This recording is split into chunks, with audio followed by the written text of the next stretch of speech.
नमस्कार, आप देख रहे हैं 24 प्रदेश की हुकूमत न्यूज। चलिए शुरुआत करते हैं खबरों का सिलसिला।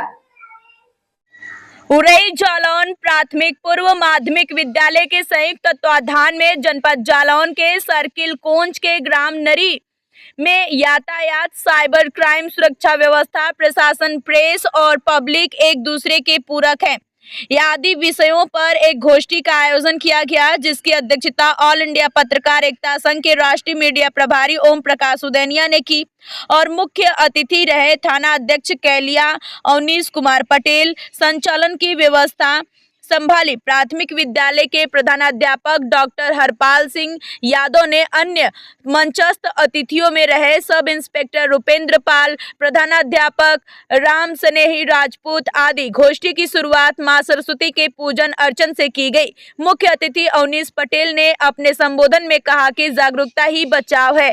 यातायात के नियम हो या फिर साइबर क्राइम, सभी के प्रति हमें जागरूक होना होगा। कक्षा 6 के विद्यार्थी गौतम ने अपनी जागरूकता का परिचय देते हुए 10, 30 एवं यातायात के बारे में अपने साथियों को बताया। उप निरीक्षक रुपेंद्र पाल, सहायक अध्यापक रुचिर नायक, मुख्य आरक्षी चालक मनोज पांडे ने भी जागरूकता के बहुत सारे टिप्स दिए।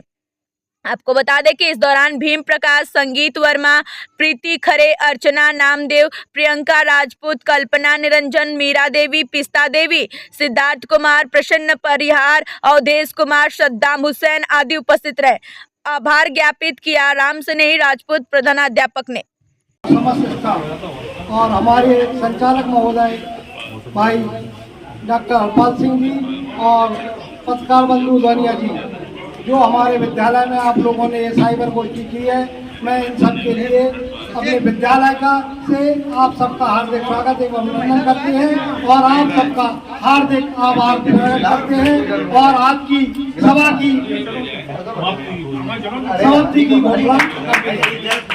लोगों को मेरा नमस्कार। आज हम लोग यहाँ जो इकट्ठे हुए हैं एक विषय पर चर्चा करने के लिए। आज के युग में हम सभी के पास मोबाइल फ़ोन है, हम सभी लोग मोबाइल फ़ोन का उपयोग कर रहे हैं। तो पहले क्या होता था, पहले चोरी डकैती ऐसी घटनाएं होती थी। अब ऐसी घटनाएं कम हो गई हैं और मोबाइल से संबंधित जो फ्रॉड है वो बिल्कुल एकदम है, क्योंकि हम लोग थाने में रहते हैं, हम लोगों के पास डेली एप्लीकेशन आ रहे हैं कि हमारे साथ सर इतने का फ्रॉड हो गया है, इतने का ये हो गया। तो कुछ बेसिक चीज़ें हैं जो आप लोगों को बतानी है। सबसे पहले है, एक चीज़ होती है OTP। OTP आप लोग जानते होंगे, पीछे शायद बच्चे भी जानते हो जो बैठे हैं, जो मोबाइल यूज करते हैं। तो जैसे OTP होती है चाबी एक तरह की। जैसे अपन कहीं जाते हैं, घर का ताला लगाते हैं तो अपने पास चाबी होती है, तो चाबी अपन किसी को देते नहीं है। ऐसे ही आपके बैंक खाते की चाबी होती है OTP। तो OTP हमें किसी के साथ शेयर नहीं करना, वो हमारी पर्सनल चीज़ होती है, वो हमारे उपयोग के लिए होती है। जैसे हम चाबी, अपने घर की चाबी अपने उपयोग में लेते हैं, ऐसे ही आपके बैंक खाते की चाबी होती है OTP। ये हो गया। दूसरा पॉइंट है हमारा QR कोड। जैसे अब हर जगह आप देख रहे हो, आप कहीं ठेले पे जाते हो तो QR कोड लगे हैं।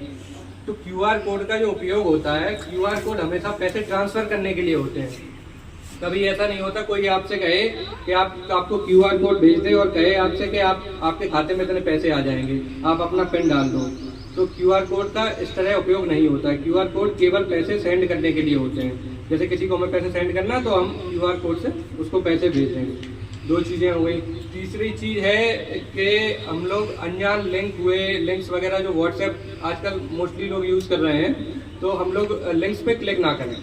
ये इस तरह हो गया है कि जैसे आपको शादी का कार्ड आता है, आपके मोबाइल पे एक मैसेज आ जाएगा कि आपकी गाड़ी का इतने का चालान हुआ है। आप इस पर क्लिक करो और आपको पता चल जाएगा कितने का आप चालान हो। आप उस पर क्लिक कर दोगे, आपका व्हाट्सएप हैक हो जाएगा, आपके फ़ोन का एक्सेस दूसरे के पास चला जाएगा। तो ये चीज़ों का हमें ख्याल रखना है। 3 चीज़ें। चौथी चीज़ है, लालच में नहीं पड़ना है।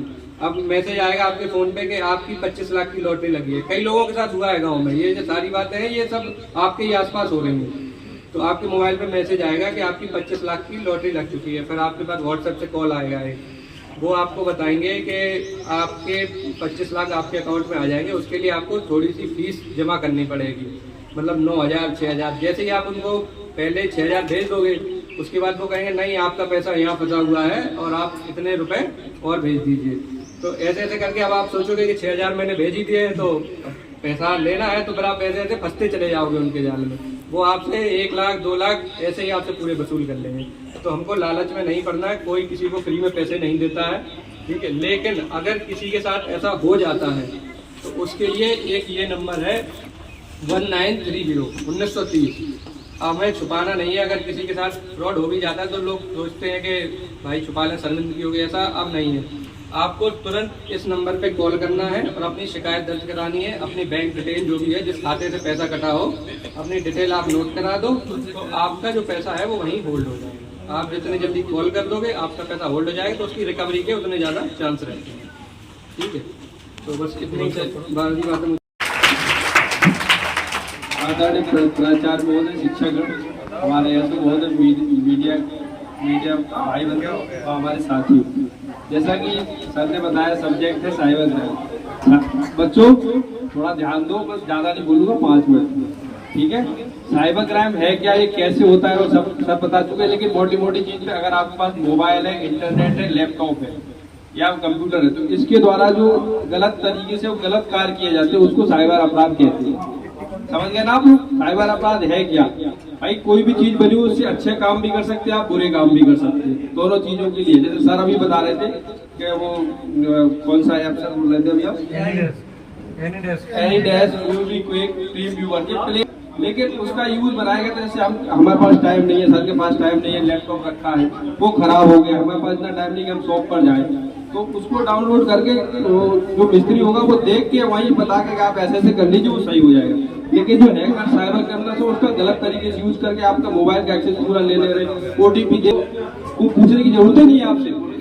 को ऐप डाउनलोड करा के आपका पूरा मोबाइल उन्होंने हैक कर लिया। अब वो आपसे OTP भी नहीं पूछेंगे ना कोई लिंक पूछेंगे, वो आपके मतलब स्क्रीन शेयरिंग ऐप हो गया। वो जो आपके मोबाइल पर आ रहा है वो भी देख रहे हैं, उनको ना आपसे OTP पूछना ना कुछ पूछना। तो ये सब चीजें, बाकी साइबर क्राइम जैसे अब डिजिटल इंडिया, डिजिटल हर चीज आगे बढ़ रही है, वैसे साइबर क्राइम भी आगे बढ़ रहा है। पहले चोर घर में घुसता था बंदूक लेके, कुल्हाड़ी लेके, अब क्या है, वो बैठा हुआ है कहीं झारखंड में, कहीं कोलकाता में। उसने आजकल जो जितनी भी ऐसे हम लोग मोबाइल खरीदते हैं, अपना ID सब कुछ देते हैं, तो ये कंपनियां हैं, ये अपनी मतलब जो टेक्नोलॉजी लीक करके उनको अपने मोबाइल नंबर सबको शेयर कर लेते हैं। तो बैठे हैं पेड़ के नीचे जंगल में, उन्होंने 10 कॉल लगाई, फिशिंग कर रहे हो, जैसे मछली पकड़ने के लिए कांटा नहीं डालते, कोई एक आदमी आज उनके कांटे में फंस गया, वो फिशिंग हो गई, और वो उनके चक्कर में आ गया। मैंने कहा आपका हम 10,000 रुपए दो, 1 महीने के अंदर या 10 दिन के अंदर आपको 20,000 रुपए डबल करके देंगे। तो सर ने बताया ऐसे रुपए सामने कि लालच, सबसे बड़ा लालच बिल्कुल नहीं करना है इसके बारे में। 10,000 रुपए आपने विश्वास में दे दिए, जानते नहीं हो, और उसी के चक्कर में आप धीरे धीरे, अभी एक घटना हुई हाल सकरार थाना पड़ता है झांसी में, वहाँ एक नौरा गांव की महिला थी, तो उन्होंने पहले ऐसे ही फिशिंग के चक्कर में आके फंस के 10,000 रुपए दिए, फिर घर से चोरी करके किसी को नहीं बताया 50,000 दे दिए, फिर पैसे नहीं बचे तो आपने जेवर भी बेच दिए। बाद में जब उनको एहसास हुआ, जब तक वो सबको 2.5-3 लाख रुपए दे चुकी थी, तब पुलिस के पास आई। तो कभी भी ऐसा कोई फ्रॉड हो, लालच बिल्कुल नहीं करना, ठीक है। और दूसरी चीज, आजकल देखो हर चीज डिजिटल होती जा रही है, बच्चों की पढ़ाई लिखाई, हम लोग गोलगप्पे की दुकान पर भी जाते हैं, जैसे अपना अकाउंट है, अकाउंट का अपना पैसे आने के लिए अपना दरवाजा खुला हुआ है, कोई भी हमारे खाते में पैसे डाल दे, हम मना कर सकते हैं? आप बताओ, कोई मना कर सकता है? लेकिन अगर हमें किसी को पैसे देना है तो हमको अपना UPI पिन वगैरह या कुछ स्कैन करना पड़ेगा।